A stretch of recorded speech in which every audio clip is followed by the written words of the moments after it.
కొన్ని సమస్యలు మన చేతల్లో లేని సమస్యలు కూడా ఉన్నాయి. నేను పార్టీ ఆఫీస్లో ఉన్నా. ఒకరోజు ఒక అమ్మాయి వచ్చింది.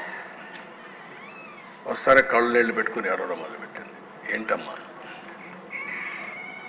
ఒక 2 నిమిషాల తర్వాత తమాయించుకొని, సార్ నాకు జరిగిన అన్యాయం మర్చిపోలేకపోతున్నాను. మీరు ఏం చేస్తారో తెలియదు. ఆడబిడ్డలకు రక్షణ ఇచ్చే బాధ్యత మీరు తీసుకోండి. నేను ఒక విక్టిమ్ నేను చెప్పినప్పుడు ఆ అమ్మాయికి ఏం జరిగింది దానికంటే నేను అడగలేకపోయాను. కానీ అలాంటివి తిరిగి మనం కరెక్ట్ చేయలేం. కానీ దుర్మార్గులు సొసైటీలో లేకుండా చేసిన రోజున అలాంటి వారికి అందరికీ రక్షణ వస్తుంది. అదే నా ఆలోచన. నా జీవితంలో రెండో విషయం కూడా మీకు చెప్తున్నాను. పాదయాత్ర చేసేప్పుడు అనకాపల్లికి వచ్చాను. రాత్రి 2 గంటలకు నడుస్తూ ఉంటే అనకాపల్లిలో ఒక డీసెంట్ మహిళ ఒక అమ్మాయి వచ్చారు. ఆ అమ్మాయి వచ్చి అడిగింది ఒకటే మాట అడిగింది, సార్ మీరు ఏమి వద్దండి, మాకు రక్షణ ఇవ్వండి. అప్పుడే నిర్భయ కేసు జరిగింది ఢిల్లీలో నిర్భయ కేసు జరిగితే అనకాపల్లిలో ఉండే మహిళ వచ్చి 2 గంటల వరకు మేల్కొని, నేను మేలుకున్నాను సార్ మీకోసం మీరు వస్తున్నారంటే, మళ్ళా నాకు అవకాశం దొరకదు కాబట్టి చెప్పాలి సార్. ఈ దేశంలో మాలాంటి వాళ్ళు కొంచెం అందంగా ఉంటే ముసుగేసుకొని తిరిగే పరిస్థితికి వచ్చాం. అదే మరిగా బయట తిరగలేని పరిస్థితికి వస్తున్నాం. మాకు స్వేచ్ఛ లేదా, కనీసం మాకు రక్షణ ఇవ్వలేరని చెప్పి అడిగినప్పుడు నాకు చాలా బాధ వేసింది. ఇలాంటి సంఘటనలు చాలా ఉన్నాయి. అందుకనే మనం మహిళల్లో కూడా చైతన్యం తీసుకురావాలి. అదే సమయంలో సమస్యలపైన కూడా మనందరం ఒక పద్ధతి ప్రకారం పనిచేస్తేనే సాధ్యమవుతుంది.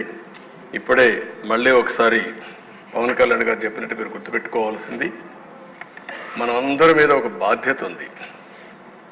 ఒక విధంగా మనందరం మనుషులమే. నాకు జరిగిన అవమానం నన్ను వెంటాడుతూ ఉంటుంది. మీరందరూ గుర్తుపెట్టుకోవాలి, నా జీవితంలో మొట్టమొదటిసారిగా నా కళ్ళలో నీళ్లు పెట్టిన సందర్భం ఒకటే ఒక సందర్భం. అది హౌస్లో నాకు జరిగిన అన్యాయంతో నా జీవితాంతం జ్ఞాపకం ఉంటుంది. దేనికి భయపడలేదు. నన్ను చంపతారని తెలిసిన 24 క్లేమోర్ మైన్స్ నా మీద బ్లాస్ట్ చేసినప్పుడు నేను బాధ్యత ప్రవర్తించాను తప్ప ఆధార్యంతో నేను మాట్లాడలేదు. నా కళ్ళల్లో ఒక్క చుక్క కన్నుడు రాలేదు. పవన్ కళ్యాణ్ గారు ఎంత విసిగిపోయాడో మీరు చూసుంటారు. ఫ్యామిలీ విషయాలు మాట్లాడుతూ ఉంటే ఒక బాధ్యత కలిగిన ముఖ్యమంత్రి. నేను కూడా మాట్లాడాను.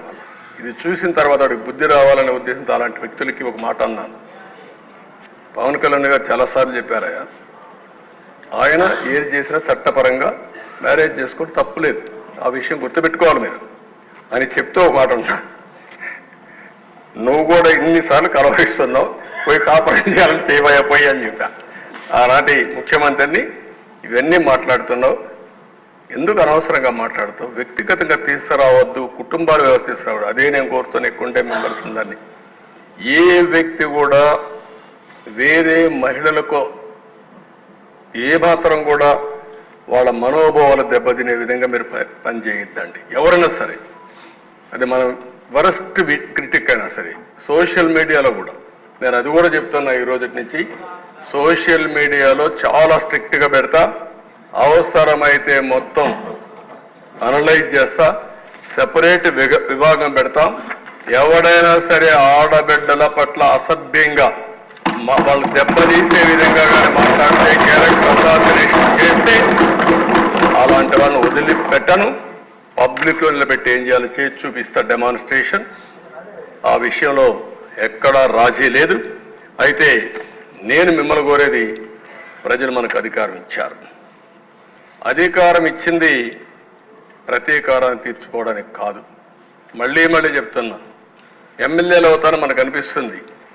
ఇన్ని రోజులు వాడు వేధించాడు, నా కార్యకర్తలు ఆనందంగా ఉంటారు, నేను కూడా వేధిస్తే నా కార్యకర్తలు తృప్తి పడతారనుకుంటారు. కానీ అది మాత్రం చేయొద్దండి. మనకు అధికారం ఇచ్చింది ప్రజలకు సేవ చేయడానికి, తప్పులు చేసిన వాడిని శిక్షించడానికి. శిక్షించే బాధ్యత ప్రభుత్వాన్ని, సేవ చేసే అవకాశం బాధ్యత మీదిగా తీసుకోవాల్సిందిగా మరొక్కసారి కోరుకుంటూ ఎక్కడా దీన్ని ఉపేక్షించం. ఒకవేళ కానీ మన వాళ్ళు తప్పు చేసినా ఏమనుకోవద్దని మొన్నైతే పవన్ కళ్యాణ్ గారు చాలా స్పష్టంగా లేఎస్ఎల్ఎస్ పార్టీ మీటింగ్లు చెప్పారు. ఇక్కడ కూడా మొన్న కూడా చెప్పారు. నేను మనస్ఫూర్తిగా అభినందిస్తున్నా. On record